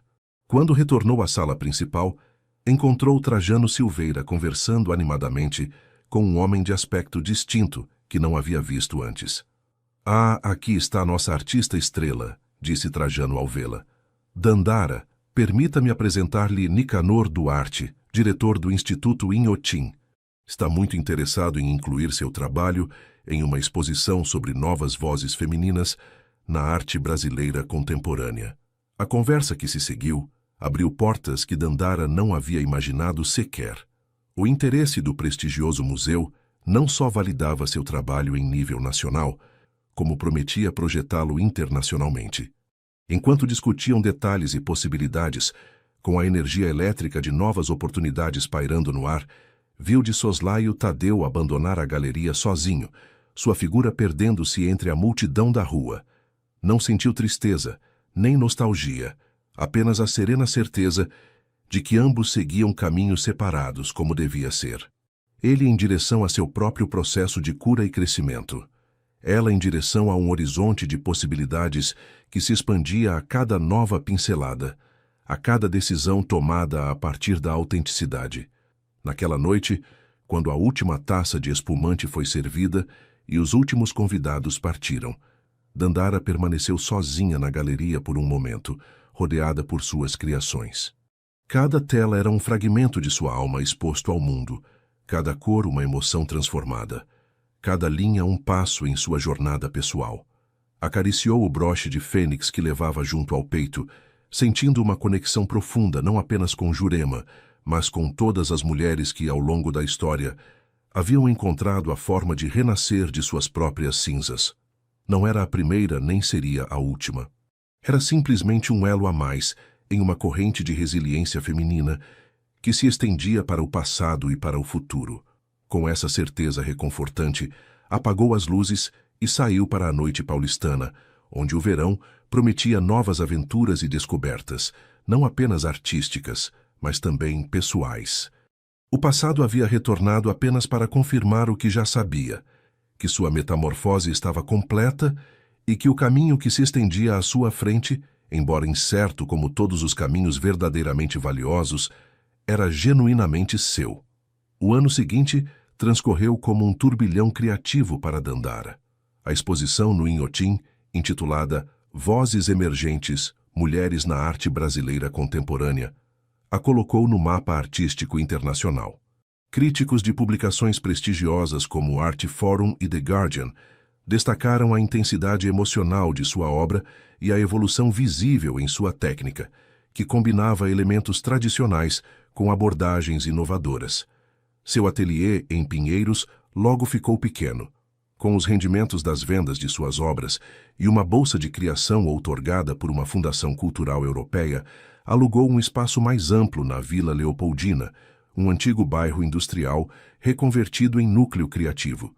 O local, uma antiga fábrica têxtil com tetos altíssimos e janelões que inundavam o espaço de luz natural, tornou-se seu santuário e lugar de experimentação. Uma manhã de início do outono, enquanto trabalhava em uma série nova inspirada nas metamorfoses de Ovídio, recebeu uma ligação inesperada. "Senhorita Dandara?" perguntou uma voz feminina que não reconheceu. "Sim, sou eu. Estou ligando do Hospital Albert Einstein. A senhora Jurema Albuquerque foi internada esta madrugada." Ela perguntou pela senhora. A notícia a atingiu com força. Embora tivesse mantido contato esporádico com a matriarca através de cartas e algumas visitas ao mosteiro, não esperava esta ligação. Jurema havia abandonado o mosteiro há alguns meses para submeter-se a um tratamento médico experimental, mas as notícias sobre sua saúde haviam sido relativamente positivas. No hospital, Encontrou a anciã conectada a monitores que emitiam bips rítmicos, seu corpo diminuto quase perdido entre lençóis brancos. Apesar de seu estado, seus olhos se iluminaram ao ver Dandara entrar. "Minha menina", disse com voz fraca mas clara. "Que alegria vê-la." Dandara sentou-se junto à cama, segurando com delicadeza a mão frágil da mulher que, paradoxalmente, havia sido primeiro arquiteta de sua infelicidade e depois cúmplice de sua libertação. "Você não parece surpresa", observou Jurema com um sorriso astuto. "Sabia que eu estava aqui? Ligaram-me esta manhã. Vim assim que pude. Não me refiro a isso. Refiro-me a este momento. O final." A franqueza com que falava de sua própria morte comoveu Dandara. Não havia medo em seus olhos, apenas uma serena aceitação. "Os médicos dizem que é apenas uma complicação temporária", ofereceu, insegura sobre o que responder. Jurema emitiu uma risada suave, que se transformou em uma tosse breve. "Os médicos dizem muitas coisas, minha filha. Mas eu conheço meu corpo. Vivi nele 90 anos. Sei quando está pronto para descansar." Permaneceram em silêncio por um momento, escutando o rumor de atividade do hospital do outro lado da porta. Passos apressados, conversas abafadas, o tilintar ocasional de instrumentos metálicos. "Tenho te acompanhado", continuou a anciã. "Sua carreira, suas exposições. Até tenho recortes de jornal que as irmãs do mosteiro me guardavam. Estou muito orgulhosa." "Graças a você", respondeu Dandara com sinceridade. "Sem sua ajuda, sem sua intervenção, quem sabe onde eu estaria agora?" "Não, querida, eu apenas abri uma porta. Você teve a coragem de atravessá-la e de percorrer o caminho. Esse mérito é exclusivamente seu." A conversa foi interrompida pela chegada de uma enfermeira que vinha verificar os monitores e administrar medicação. Quando voltaram a ficar sozinhas, Jurema retomou o assunto com uma pergunta inesperada. "Você é feliz, Dandara?" A pergunta, aparentemente simples, provocou nela uma reflexão profunda. Era feliz? Tinha sucesso profissional, independência econômica, um círculo de amigos sinceros, um espaço próprio onde criar. Mas a felicidade parecia um conceito demasiado absoluto, demasiado estático para descrever o que sentia. "Sou plena", respondeu finalmente. "Há dias melhores que outros, claro. Momentos de dúvida, de medo. Mas mesmo nesses momentos, sinto que estou onde devo estar, fazendo o que devo fazer. É uma sensação de autenticidade. Não sei se isso é felicidade, mas é valioso." Jurema assentiu, como se a resposta confirmasse algo que já sabia. "A autenticidade é muito mais importante que a felicidade", afirmou. "A felicidade vai e vem, como as marés. Mas viver de acordo com sua verdade interior, isso é o que dá sentido à existência." Passaram a tarde conversando sobre arte, sobre as viagens que Dandara planejava para encontrar inspiração, sobre as lembranças que Jurema entesourava de sua juventude em uma São Paulo muito diferente da atual. Não mencionaram Tadeu como se ambas tivessem acordado tacitamente mantê-lo fora daquele momento íntimo. Ao anoitecer, quando Dandara se dispunha a partir, Jurema a reteve, segurando sua mão com surpreendente firmeza. "Uma última coisa antes que você vá", disse, seus olhos subitamente intensos. "Modifiquei meu testamento uma vez mais." "Não é necessário que falemos disso agora", protestou Dandara, desconfortável com o tema. "É exatamente o momento adequado", insistiu a anciã. "Deixei instruções para que uma parte importante de minha coleção de arte seja doada a uma nova fundação que levará seu nome, a Fundação Dandara Vega para Artistas Emergentes. Você terá um lugar no conselho, se desejar, junto com alguns assessores de minha confiança." A notícia deixou Dandara sem palavras. A coleção de Jurema, embora não tão extensa quanto a de Trajano Silveira, incluía peças valiosas de artistas brasileiros do século XX, além de algumas joias internacionais adquiridas durante suas viagens. "Não sei o que dizer", balbuciou finalmente. "É generoso demais." "É justiça poética", corrigiu Jurema. "Que o dinheiro que provém parcialmente de operações imobiliárias que expulsaram artistas de seus bairros tradicionais sirva agora para apoiar novas gerações criativas. Fecha um círculo, não acha?" Dandara inclinou-se para beijar a testa da anciã, comovida por sua visão e sua generosidade. Obrigada, sussurrou. Por tudo. Não há nada a agradecer. Só me prometa uma coisa, que nunca deixará de voar, ainda que o vento sopre contra. Prometo. Foi a última conversa que mantiveram. Jurema faleceu 3 dias depois em seu sono, com a tranquilidade de quem colocou em ordem seus assuntos e fez as pazes com seu passado. O funeral, celebrado na Catedral da Sé com toda a pompa que correspondia a uma das últimas grandes damas da aristocracia paulistana, reuniu figuras destacadas da sociedade, da política e da cultura. Dandara compareceu vestida com simplicidade mas elegância, usando o broche de fênix como único adorno. Tadeu, presente com expressão genuinamente aflita, dirigiu-lhe um gesto respeitoso de reconhecimento do outro lado da nave central, que ela correspondeu com uma inclinação de cabeça. Não houve mais interação entre eles. Nos meses seguintes, Dandara mergulhou no processo de estabelecer a fundação que levaria seu nome. Com a ajuda de assessores legais e o apoio de figuras como Trajano Silveira e Marilda, desenhou um programa que ofereceria bolsas, residências artísticas e espaços de exposição para criadores emergentes, com especial atenção a mulheres de ambientes desfavorecidos. A sede da fundação foi estabelecida em um edifício histórico restaurado da Bela Vista, não longe de onde havia começado seu próprio renascimento artístico, na pequena galeria de Marilda. A inauguração, em uma chuvosa tarde de primavera, reuniu artistas consagrados e novos talentos em um ambiente de celebração e possibilidades. Como se sente?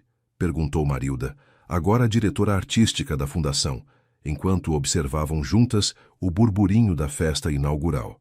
Dandara contemplou o espaço cheio de vida, as paredes já decoradas com obras da primeira geração de bolsistas, os grupos de jovens criadores que conversavam animadamente sobre futuros projetos e colaborações. Como se tivesse completado um círculo, respondeu. E ao mesmo tempo, como se estivesse começando algo completamente novo. Naquela noite, enquanto regressava a seu apartamento, caminhando sob uma chuva suave que parecia lavar a cidade, Dandara deteve-se na ponte que cruzava para Pinheiros. São Paulo estendia-se diante dela, luminosa apesar da chuva, com a Catedral da Sé elevando-se para o céu noturno como um sonho de pedra e luz. A jovem que havia entrado naquele casamento, acreditando que seria salva por um conto de fadas, havia descoberto algo infinitamente mais valioso, que ela mesma era a heroína de sua própria história, que o amor próprio não precisa de aprovação externa, que a pureza de coração não é fraqueza, mas a maior fortaleza quando combinada com coragem, e que às vezes o maior presente que alguém pode nos dar é mostrar exatamente quem não queremos ser. Com essas certezas ancoradas em seu coração, continuou seu caminho sob a chuva primaveril, sem pressa, mas com propósito. O voo havia começado, e o céu, apesar das nuvens passageiras, estendia-se infinito diante dela.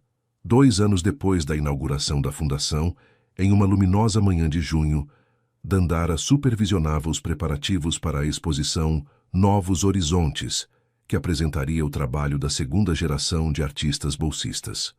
O edifício histórico fervilhava com a energia de jovens assistentes, que penduravam quadros, ajustavam luzes e distribuíam catálogos recém-impressos que cheiravam a tinta fresca. A imprensa confirmou presença para a coletiva das 12, informou Yara, sua eficiente assistente de 20 e poucos anos consultando um tablet. E o buffet chegará às 6 para o coquetel inaugural. Perfeito, respondeu Dandara, observando criticamente a distribuição das obras na sala principal. Certifique-se de que cada artista tenha seu momento para falar esta noite. Especialmente Ângela e Raoni. É a primeira exposição importante deles. Aos seus 30 anos recém-completados, Dandara havia encontrado um equilíbrio entre sua carreira como artista, agora reconhecida internacionalmente, e seu trabalho como diretora da fundação. Sua série mais recente, Cartografias da Alma, havia sido adquirida pelo MASP, e uma prestigiosa editora preparava uma monografia sobre sua obra. No entanto, o que mais satisfação lhe proporcionava era observar o crescimento dos jovens talentos que a fundação apoiava. Artistas como Ângela Domingues, uma escultora prodigiosa de uma favela do Rio de Janeiro, ou Raoni Tupã, um pintor indígena cujas obras exploravam a identidade cultural em um mundo globalizado. Vê-los florescer, superar obstáculos, encontrar sua voz criativa, era para ela uma forma de fechar um círculo, devolver ao universo o que Jurema, Marilda e outros mentores lhe haviam dado em seu momento de maior necessidade. Há alguém perguntando por você, disse Yara, interrompendo suas reflexões. Diz que é uma velha amiga, mas não tinha hora marcada. Ela deu o nome?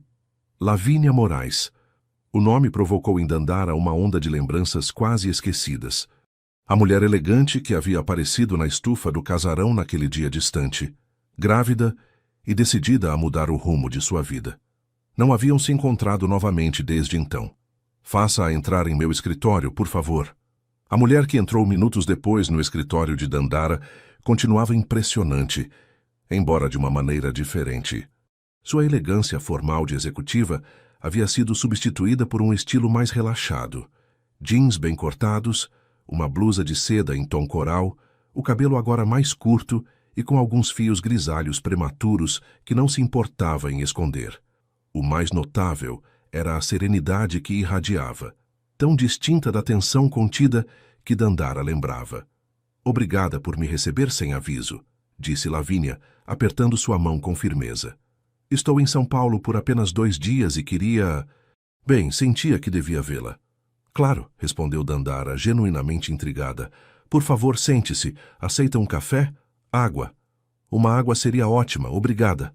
Enquanto Yara trazia as bebidas, as duas mulheres se estudaram mutuamente, reconhecendo as mudanças que o tempo havia impresso em seus rostos e posturas. Tenho acompanhado sua carreira, comentou Lavínia quando ficaram a sós. É impressionante o que você conseguiu nestes anos. Obrigada. E você? Como tem passado? Bem. Diferente do que havia planejado, mas bem. Depois de deixar São Paulo, montei minha própria consultoria no Rio. Menor que as multinacionais onde trabalhava antes, mas mais alinhada com meus valores atuais. Me permite passar tempo com Mateus, meu filho.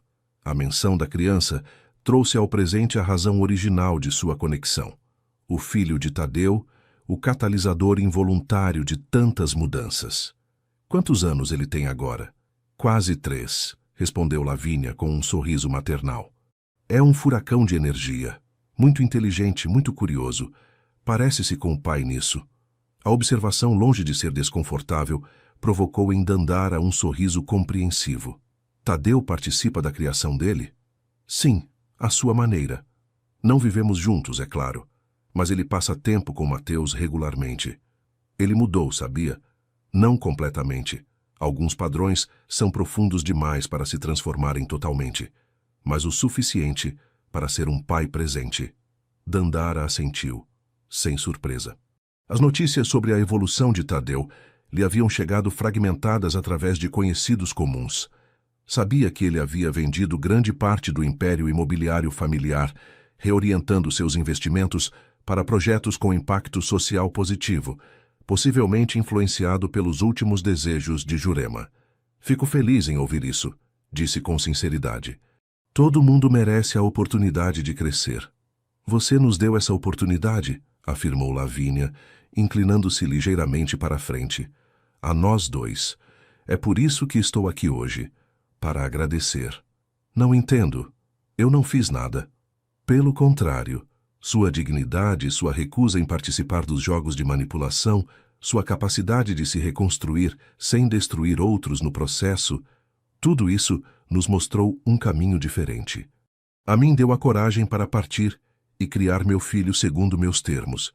A Tadeu mostrou um espelho no qual ele não gostou do que viu, o que foi o primeiro passo para sua mudança. A revelação comoveu Dandara mais do que teria esperado. Nunca havia considerado que suas ações, motivadas simplesmente pela sobrevivência emocional e a busca de autenticidade, pudessem ter tido um impacto tão profundo em outros. Não sei o que dizer, admitiu. Eu só estava tentando me manter à tona. E ao fazê-lo mostrou a todos nós como nadar, completou Lavínia com um sorriso caloroso. Há algo mais que queria compartilhar com você. Comecei a pintar. Nada profissional, apenas como terapia e expressão pessoal. Mateus também mostra interesse, tem um talento natural para as cores. Isso é maravilhoso. Pensei em inscrevê-lo em alguma oficina infantil quando for um pouco mais velho. Talvez sua fundação tenha algum programa para crianças. Estamos desenvolvendo um, na verdade, para o próximo ano. Manterei você informada. A conversa fluiu então para temas mais leves: a evolução do panorama artístico brasileiro, os desafios de conciliar vida profissional e pessoal, as pequenas e grandes descobertas da maternidade. Quando Lavínia se despediu, hora e meia mais tarde, as duas mulheres se abraçaram brevemente, um gesto que teria sido impensável em seu primeiro encontro. Se alguma vez vier ao Rio, me ligue, ofereceu Lavínia. Adoraria mostrar-lhe minha cidade. Farei isso, prometeu Dandara, e traga Mateus da próxima vez que visitar São Paulo. Gostaria de conhecê-lo. O resto do dia transcorreu em um turbilhão de atividade. Últimos ajustes na exposição, entrevistas com jornalistas culturais, conversas com os artistas nervosos diante de sua grande noite. No entanto, uma parte da mente de Dandara permanecia naquela conversa inesperada, processando seu significado. Naquela noite, após o sucesso do coquetel inaugural que se prolongou até a madrugada, retornou para casa caminhando. Seu apartamento, agora em uma cobertura reformada de pinheiros com um terraço cheio de plantas e um ateliê banhado pela luz do amanhecer, recebeu-a com o silêncio acolhedor de um espaço verdadeiramente próprio. Serviu-se de uma taça de vinho tinto e saiu para o terraço. São Paulo dormia sob um manto de estrelas, salpicada por luzes que piscavam como resposta terrestre à abóbada celeste. Dali podia-se ver o rio Pinheiros, uma presença escura e tranquilizadora no horizonte. O encontro com Lavínia havia fechado um círculo que nem sequer sabia que precisava completar. Durante anos, havia evitado pensar demais em Tadeu e naquela etapa de sua vida, concentrando-se no presente e no futuro. Mas agora compreendia que essa história, por dolorosa que tivesse sido, formava parte integral de quem era hoje. Cada golpe, cada humilhação, cada lágrima derramada havia sido um pincel que, sem saber, estava criando a obra-prima de sua própria vida. A taça de espumante que se havia quebrado em Búzios anos atrás havia sido o primeiro fragmento de um mosaico que agora, contemplado com a perspectiva do tempo, formava uma imagem completa e bela. Não apesar do sofrimento, mas graças à forma como havia respondido a ele. 2 dias depois, enquanto revisava sua correspondência na fundação, encontrou um envelope elegante, sem remetente. Dentro havia apenas um cartão com uma imagem impressa. A fotografia de um menino de uns 3 anos, de cabelo escuro e olhos vivazes, segurando um pincel grande demais para suas mãozinhas, enquanto sorria para a câmera com a confiança absoluta de quem se sabe amado. No verso, uma única frase escrita com caligrafia delicada: "Os círculos se fecham, as espirais continuam. Obrigada por nos mostrar o caminho. L.A.M." Dandara colocou o cartão na moldura de seu espelho, onde pudesse vê-lo cada manhã. Não como lembrança do passado, mas como símbolo de como as ações nascidas da autenticidade podem criar ondas que se estendem muito além de nossa percepção imediata. Naquela noite, começou uma nova tela, a primeira de uma série que intitularia Círculos Completos. Diferentemente de suas obras anteriores, onde a figura feminina lutava para se libertar ou empreendia o voo solitário, esta mostrava uma dança de figuras interconectadas, cada uma sustentando e sendo sustentada pelas demais, em um equilíbrio perfeito de vulnerabilidade e força. Enquanto as primeiras luzes do amanhecer se filtravam pelas janelas do ateliê, Dandara deu um passo atrás para contemplar seu trabalho. A pintura estava longe de estar terminada, mas a essência já estava ali, pulsando com vida própria. Nesse momento, compreendeu que a jornada nunca termina realmente, que cada final é um novo começo, que o verdadeiro voo não consiste em escapar das tempestades, mas em aprender a dançar com elas, e que a liberdade mais profunda não se encontra na ausência de conexões, mas em escolhê-las consciente e autenticamente. O inesperado que mudou tudo não foi ele, foi ela mesma, descobrindo que sempre teve asas. O broche da fênix, agora permanentemente incorporado a um colar que nunca tirava, resplandecia sob a luz do novo dia como um lembrete constante. Das cinzas sempre pode surgir algo belo, se você tiver a coragem de soprar sobre a primeira fagulha.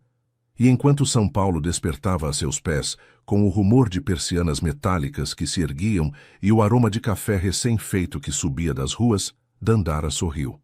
Não por um motivo específico, mas pela simples alegria de estar viva, de ser ela mesma, de ter encontrado finalmente seu lugar no mundo. Um lugar que não lhe havia sido dado nem arrancado por ninguém. Um lugar que ela mesma havia criado, pincelada a pincelada, decisão a decisão, dia a dia. Sua própria tela, sua própria obra-prima.